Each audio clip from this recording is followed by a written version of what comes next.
Assassination of Thank Dr. you. Martin Luther King Jr. Thank Let's you. start us off, Dr. Baldwin, by having you to take about 2 minutes of this first segment to talk about Dr. Lewis Baldwin. That will give Yeah. our audience an idea in terms of who you are. I know who you are. Yeah. Most of our audience know who you are. Yeah. But take about 2 minutes to do that, and then the next 4 minutes of that segment to talk about Dr. Martin Luther King and lay down the groundwork for our discussion for the morning. Okay, I'm a native of Camden, Alabama. I grew up there in the late 40s and the 50s.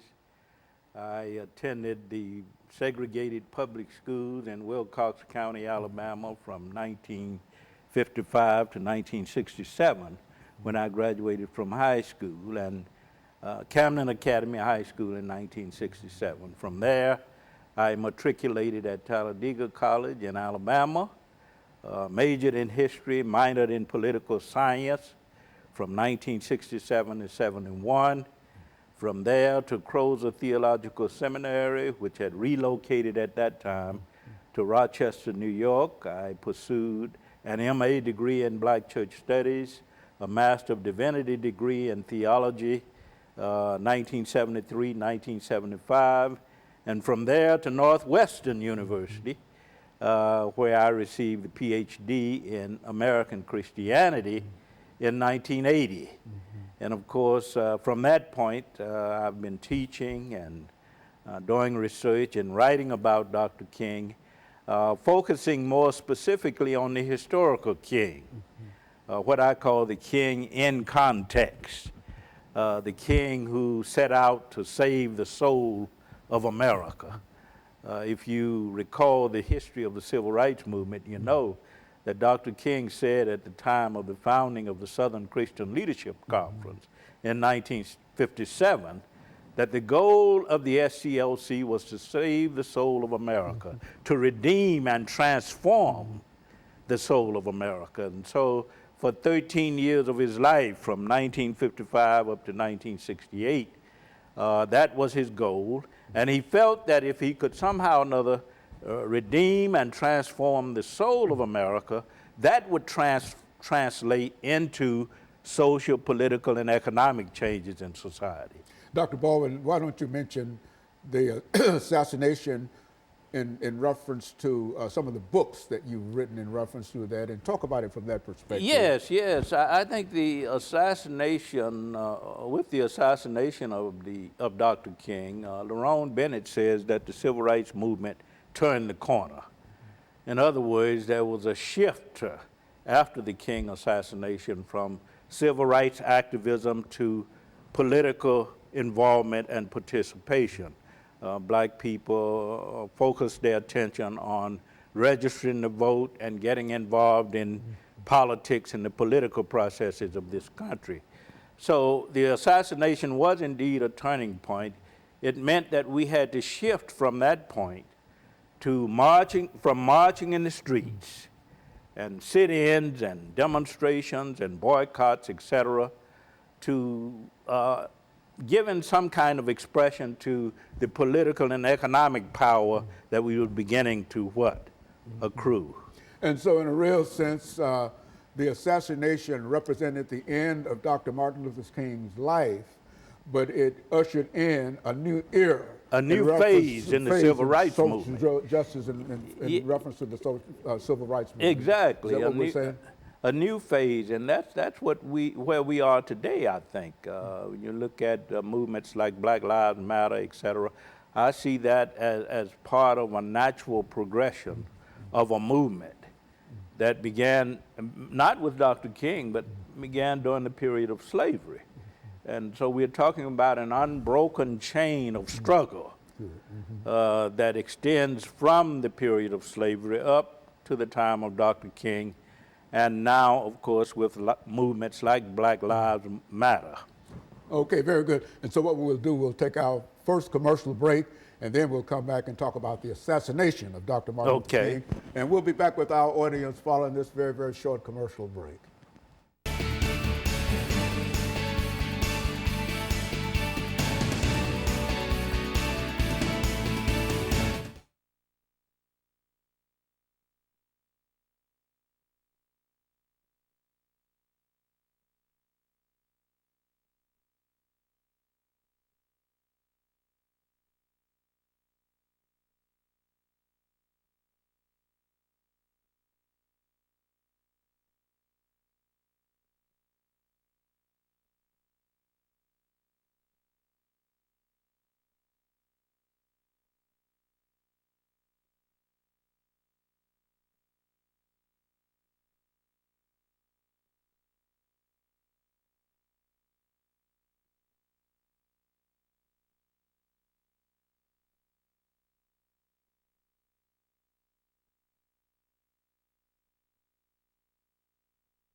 Thank you. Welcome back to the second segment of the show for today. The topic is the assassination of Dr. Martin Luther King Jr., and we're talking to Dr. Lewis Baldwin.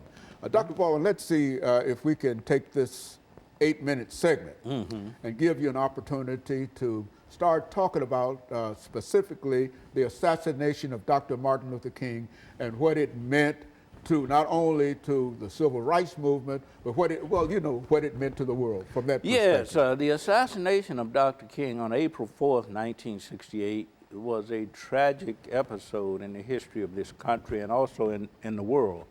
Because at that time, by that time, of course, Dr. King had become a world leader. In fact, he referred to himself as a global citizen in his book, The Trumpet of Conscience. He referred to himself as a global citizen who was speaking out not only on Vietnam, but other world problems such as South African apartheid, the mistreatment of Jews in Russia. He was addressing all of these global problems at that time. So the assassination took from humanity a global citizen, a world leader, who had begun to see that the movement in America could not be separated from freedom movements around the world, from independence movements in Africa, from colonialism and neo-colonialism. He had begun to make all of these connections. And so I think the assassination hurt the world. It was detrimental not just for the United States, but for the entire world. What are some of the events leading up to his assassination, Dr. Baldwin? I would think that the shift in his attention from basic civil rights, constitutional rights, political enfranchisement, to issues of economic justice and international peace. Once he had started to attack the structures of capitalism, once he started to speak out against Vietnam, of course his days were numbered. Because as you well know, when you start, and Walter Rauschenbusch in his treatments of the social gospel has pointed out, that once you start attacking the economic structures of social evil, you're in trouble. Don't wear your best suit. And of course, Dr. King had begun to speak out against economic injustice, to call for a radical redistribution of economic power. He had begun to speak out on Vietnam, and many in the White House and in the Justice Department and intelligence agencies felt that that was not the prerogative of a private citizen. So once he had begun to speak out on these issues, I think his days were numbered, and of course his assassination was predictable. How was that assassination? Tell me, I mean, how did that happen? Well, it happened on April 4th, 1968, as I said. And interestingly enough, the night before, Dr. King had given his last speech, I See the Promised Land. And it was like he had a kind of premonition of what would happen in terms of his assassination. But it happened on April 4th, 1968.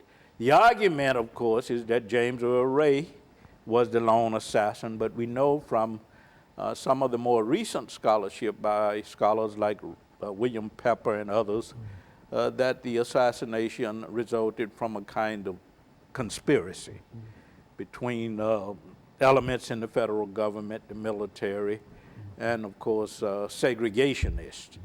So his assassination, and Dr. King himself had said earlier in his career that he wouldn't live to see age 40. And of course we know that he was assassinated at age 39.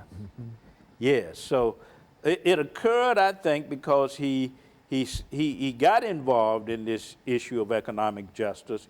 He was planning this Poor People's Campaign for May, April, June 1968. He never lived to participate in that campaign, but he had planned to take a nonviolent army to Washington, D.C. to dramatize the problems of economic injustice and poverty in this country. And we know that when you start attacking the structures of economic injustice, when you start speaking out on issues of foreign policy, you're treading on dangerous ground. You know, I think that we also celebrate the 50th anniversary of the Poor People's Campaign. Exactly. Why don't you say something about that in reference to Dr. Martin Luther King? Because I think that was in Memphis during the time, close to the time of his assassination. Yes, well, he had actually started planning the Poor People's Campaign in 1967. And it was actually the first campaign planned by SCLC, his organization, from scratch. And of course, he went to Memphis because the sanitation strike there echoed the same kinds of issues that he was addressing in the Poor People's Campaign. And so the point at that point, he was concerned about elevating the civil rights movement to another level. That is, you move beyond basic civil and constitutional rights to address issues of economic injustice and economic inequality. And Dr. King said at that point, people have civil rights, they have the right of access, but if you don't have the money, if you don't have the economic power to enter these hotels and these restaurants, it makes no difference. So we have to begin to fight for economic justice issues, economic equality, so people can move beyond starvation wages to wages that can what? Meet their basic needs. And so some of the same things that we're talking about today, because I think the Poor People's Campaign in Tennessee is also trying to do some of the things that the Poor People's Campaign that Dr. King started 50 years ago, and we're still working with the same problems. Yes, it's advancing some of the same concerns, but you know, we are too busy honoring Dr. King with monuments. There are more than 900 streets named after Dr. King in this country. There are monuments around the world. There's a church in Hungary named after him. There's a Martin Luther King Park in Israel. There's a statue in Westminster Abbey in Great Britain. So you have all of these monuments emerging across the world, but we have forgotten that he did not want that. What he wanted to be remembered for, of course, was his service to humanity. He tried to feed people, to find jobs for people. He fought for freedom, justice, and equality. And that's what we need to be focusing on. Very good. And what we'll do, we'll take our third commercial break, and second commercial break, and we'll be back with our audience following this very, very short commercial break.